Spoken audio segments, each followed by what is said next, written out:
The letter arrived on a Tuesday, sealed with crimson wax and my name, Elliot Harper, scrawled in elegant ink, as if it had been waiting for me my whole life. It sat on my cluttered Brooklyn apartment table, unopened, whispering secrets I wasn't ready to hear.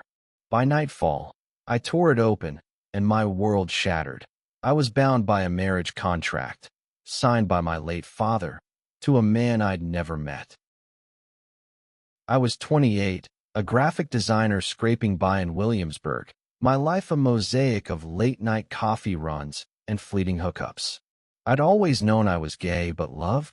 That was a luxury I couldn't afford. The letter, penned by a law firm in Manhattan, detailed an agreement from 15 years ago when I was just a kid. My father, a secretive man who died when I was 18, had promised me to someone named Rafael Torres, a name that meant nothing to me. The contract stipulated that on my 28th birthday, 2 weeks ago, Rafael would claim me, or the deal would dissolve. I laughed it off at first. Who even did arranged marriages anymore? But the letter's final line chilled me. He has been notified and will find you soon. I tossed it aside, convinced it was a scam. Brooklyn was alive outside my window. Siren wails, laughter from the bodega below, the pulse of a city that didn't care about ancient contracts. But sleep evaded me that night. What if this Raphael was real? What kind of man would agree to marry a stranger? I imagined a cold, calculating figure, maybe some rich eccentric who'd bought my father's loyalty. My dad had been a dreamer, always chasing schemes that never panned out. Had he sold me to settle a debt? The next morning, I called the law firm. A crisp-voiced woman confirmed the contract's authenticity. "Mr. Torres has been in contact," she said. "He's eager to meet you." My stomach twisted. "Where is he now?" I asked. She hesitated. "He'll find you, Mr. Harper." That's all I can say. I hung up, my pulse racing. I wasn't ready to be found. Days passed, and I buried myself in work, sketching logos for a startup while stealing glances at every stranger on the subway. Was that guy in the trench coat Raphael? Or the one with the sharp jawline at the coffee shop?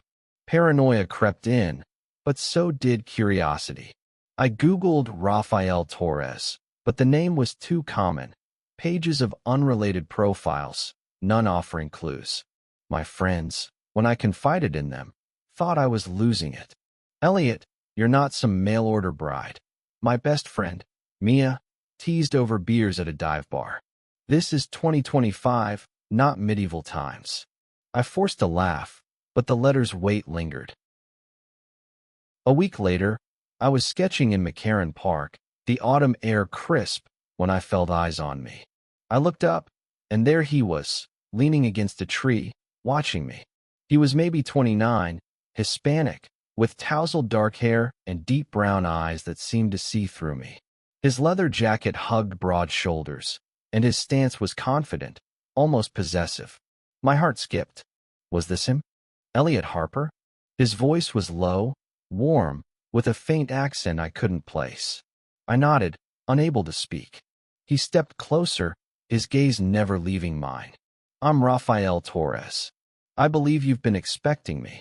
My sketchpad slipped from my hands, landing in the grass. He smiled, a mix of charm and mischief, and picked it up, his fingers brushing mine. The touch sent a jolt through me, electric and unnerving. "You're real," I stammered. "This contract, it's insane. I don't even know you." Raphael's smile faded, replaced by something softer, almost vulnerable. "I know it's a lot, but I've known about you for years, Elliot. I've been waiting." His words hung between us, heavy with meaning I couldn't grasp. Waiting? For what? For me? He suggested coffee, and I agreed, more out of shock than desire. We walked to a nearby cafe, the city buzzing around us. Over lattes, he told me fragments of his life. Raised in Miami, a chef now running a food truck empire across the East Coast. He was charismatic, funny, his hands animated as he spoke about spices and flavors. But when I pressed about the contract, he grew cagey. "Your father and mine were close," he said. "They made a promise. I'm here to keep it. What if I don't want this? I asked, my voice sharper than intended. Raphael leaned back, studying me. Then you walk away. But hear me out first. His eyes held mine, and I saw something there. Hope, maybe, or longing. I didn't know what to feel. Anger at my father for binding me to this. Fear of what Raphael wanted. Or something else, something dangerous stirring in my chest. That night, alone in my apartment, I reread the contract. It was ironclad, but there was an out. If I refused, Raphael would lose a significant inheritance tied to his family's estate. My father's signature stared back at me, a ghost tying me to a man I barely knew. I thought of Raphael's smile, his touch, the way he'd said my name like it was a prayer. I was scared, yes, but I was also drawn to him, a pull I couldn't explain. The next day, Raphael texted me, inviting me to his food truck parked near the Hudson. I went, telling myself it was just to understand this mess. The truck, Sabor Vivo, was a burst of color, serving tacos and empanadas to a lively crowd. Raphael worked the grill, his movements fluid, his laughter easy. When he saw me, he handed me a plate of food, his fingers lingering on mine again. Try this, he said. It's my heart on a plate. I took a bite, flavors exploding, smoky, sweet, bold. Like him. We talked for hours, the city fading around us. He shared stories of his childhood, his dreams, his fears of never being enough for his family's legacy. I found myself opening up too, about my art, my loneliness, the hole my father's death left. Raphael listened, really listened, and for the first time in years, I felt seen. But the contract loomed, a shadow over every word. Why had our fathers done this? And why did Raphael seem so certain we were meant to be? By the time I left, the stars were out, and Raphael walked me to the subway. Give me a chance, Elliot, he said, his voice soft but firm. Not because of the contract. Because of us. He stepped closer, his breath warm against my cheek, and for a moment, I thought he might kiss me. Instead, he squeezed my hand and let me go. I rode home, my heart a tangle of fear, hope, and something dangerously close to desire. The next week was a whirlwind. Raphael texted daily, simple things, like a photo of his food truck at sunrise or a joke about burnt salsa. Each message chipped away at my defenses, but I kept him at arm's length. The contract felt like a trap, a relic of someone else's choices. Yet every time I saw his name light up my phone, my pulse quickened. I was falling, and I hated it. Mia noticed the change in me. Over brunch in Greenpoint, she grilled me. You're glowing, Elliot. Spill. I told her about Raphael, his charm, the way he made me feel alive. But I also told her about the contract, the weight of it. Her eyes widened. This is wild, but you like him, don't you? I didn't answer. I didn't know how. Raphael invited me to a food festival in Queens, where his truck was competing. I went, curious despite myself. The festival was chaotic, music blaring, crowds weaving through stalls, the air thick with spices. Raphael was in his element, serving plates with a grin that lit up the night. When he saw me, he pulled me behind the truck, away from the chaos. You came, he said, his voice warm. He handed me a tamale, his fingers brushing mine again. That touch, it was becoming my weakness. We walked through the festival, sharing bites of food, laughing at a vendor's bad karaoke. For a moment, I forgot the contract, forgot the questions. It was just us, two guys in a crowd, stealing glances. But then he stopped, his expression serious. Elliot, I need to tell you something. My stomach dropped. Here it was, the catch. My father, Raphael began. He was sick when he signed that contract. He thought he was protecting me, tying me to someone he trusted. Your dad. They were best friends. Did you know that? I didn't. My father rarely spoke of his past. Raphael continued. They wanted us to have what they never did, a chance at something real. But I didn't expect, he trailed off, his eyes searching mine. I didn't expect you to be you. His words hit hard. I wanted to believe him, but doubt gnawed at me. Was this just a story to win me over? I pulled back, my voice sharp. So you're saying you're okay with marrying a stranger because our dads thought it was a good idea? Raphael flinched, but he didn't back down. I'm saying I've spent years wondering about you. And now that I've met you, I don't want to let go. I walked away, needing space. The festival's noise swallowed me, but Raphael's words echoed. I didn't know what to trust, him, the contract, or my own heart. Back home, I dug through my father's old things, a box I'd avoided since his death. I found photos, my dad, younger, laughing with a man who looked like an older Raphael. They were close, arms slung around each other, smiles genuine. A note on the back read, "To our boys, may you find what we couldn't." My throat tightened. What had they meant? Raphael didn't push, but he didn't disappear either. He showed up at my favorite coffee shop, accidentally bumping into me. He sent me a playlist of songs he said reminded him of me. Soulful, raw, a little broken. Each gesture pulled me closer, but the contract's shadow grew darker. What if this was all about his inheritance? What if I was just a means to an end?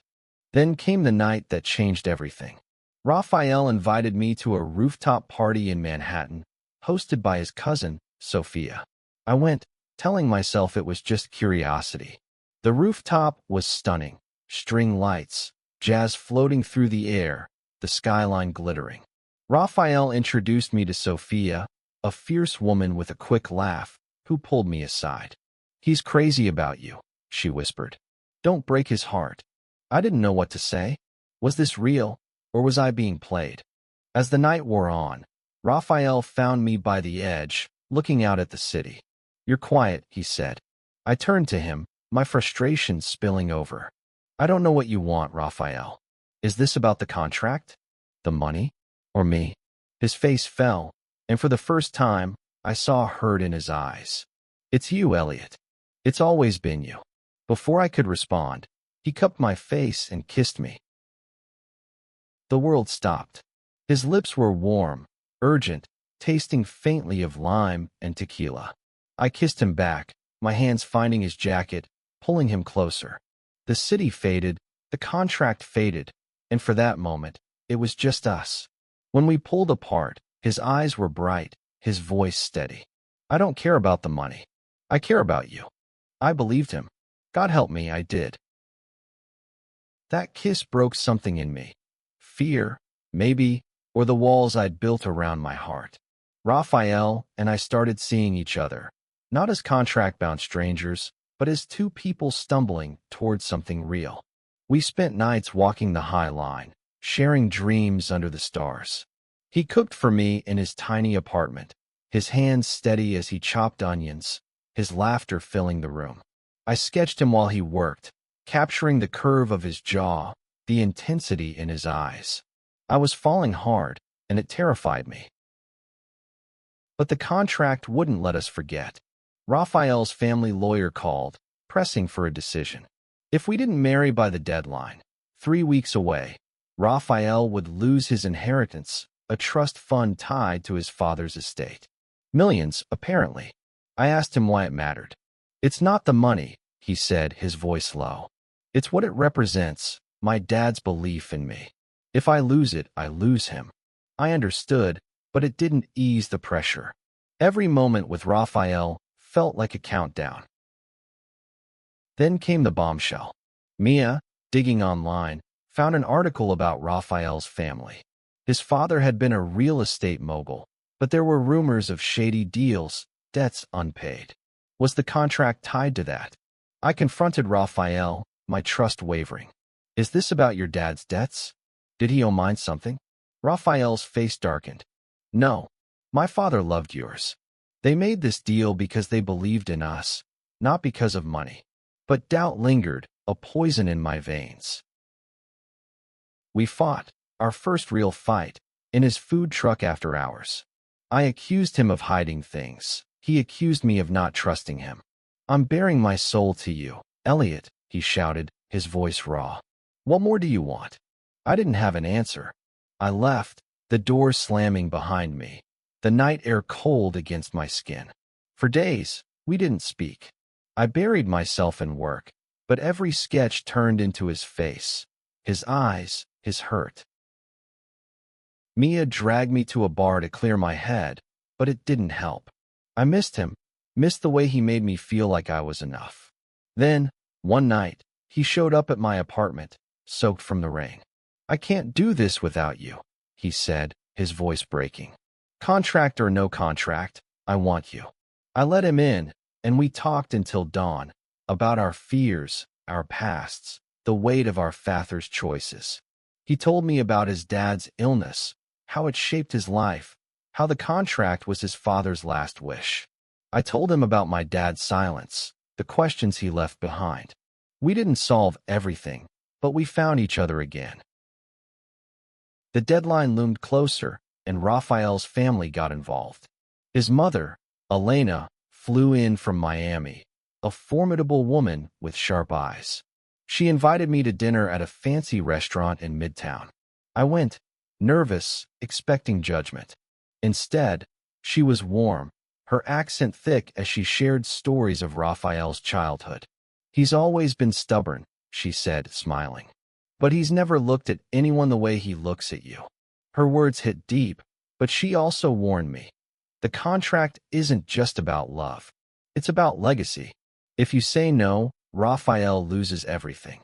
I felt trapped. I loved Raphael. I knew that now, but marrying him meant carrying the weight of our father's dreams. Could I do that? Could I trust this wasn't just fate forcing us together? Raphael sensed my hesitation. One night, in McCarran Park where we'd first met, he took my hand. "I'll walk away from the inheritance," he said. "If it means keeping you, I'll let it go." His sacrifice stunned me. For the first time, I saw the depth of his feelings, untainted by the contract. We kissed under the string lights, the same ones from that first night, and I felt the world shift. I didn't have all the answers, but I had him, and maybe that was enough. The final week before the deadline was chaos. Raphael's family pushed harder, their lawyers sending daily emails. My friends, even Mia, urged me to decide. "You love him, Elliot," she said. "What's stopping you?" "Fear," I wanted to say. Fear of losing myself to a contract. Fear of a love too big to hold. But Raphael was patient, giving me space while showing up in small ways. A coffee left at my door, a text saying, "I'm here when you're ready." I dug deeper into my father's past, desperate for answers. In his old journals, I found entries about Raphael's dad, Matteo. They'd been more than friends, partners in a dream to build something lasting, a legacy for their sons. The contract wasn't about debt or obligation. It was their hope for us to find love in a world that often denied it. My father had written, "Elliot deserves someone who sees him, truly sees him." Tears stung my eyes. Had he seen Raphael in my future? With 2 days left, Raphael asked me to meet him at a gala in Manhattan, a fundraiser for a queer youth charity his family supported. I went, my heart a mess of hope and doubt. The venue was stunning, crystal chandeliers, a sea of suits and gowns. Raphael found me, looking sharper than ever in a tailored suit, his eyes locking onto mine. "You're here," he said, relief in his voice. We danced, his hand warm on my back, the room fading around us. For a moment, I forgot the contract, the deadline, the world. Then the music stopped, and Raphael took the stage. My stomach dropped as he held up a microphone, the crowd turning to him. "I need to say something," he began, his voice steady but emotional. 15 years ago, my father and his best friend made a promise for their sons. They believed in love, in fighting for it, even when the world says no. He looked at me, his eyes shining. "Elliot Harper, you're the man I was promised to. But I'm not here because of a contract. I'm here because I love you. In front of all these people, I'm claiming you as my mate. Not because I have to, but because I want to." The room erupted in applause, but I barely heard it. My heart pounded as I walked to the stage, every eye on me. I didn't know what I'd say until I took his hand. "You're insane," I whispered, my voice shaking. "But I love you too." The crowd cheered louder, but all I saw was Raphael, his smile brighter than the city lights. We kissed, and it felt like a vow, not to our fathers, not to a contract, but to each other. We didn't marry that night. We didn't need to. The contract's deadline passed, and Raphael let the inheritance go. His family was furious, but he didn't care. "You're my legacy," he told me, and I believed him. We moved in together, a small apartment in Brooklyn, our lives tangled in the best way. I kept designing. He kept cooking, and we built something new, not bound by promises from the past, but by the ones we made ourselves. Looking back, I see it now. Our fathers didn't trap us, they set us free. They gave us a chance to find each other, to fight for love in a world that doesn't always make it easy. And every time Raphael takes my hand, or we laugh over burnt pancakes, or we kiss under the autumn leaves, I know we've honored their dream in our own way. We're not just mates on paper. We're home.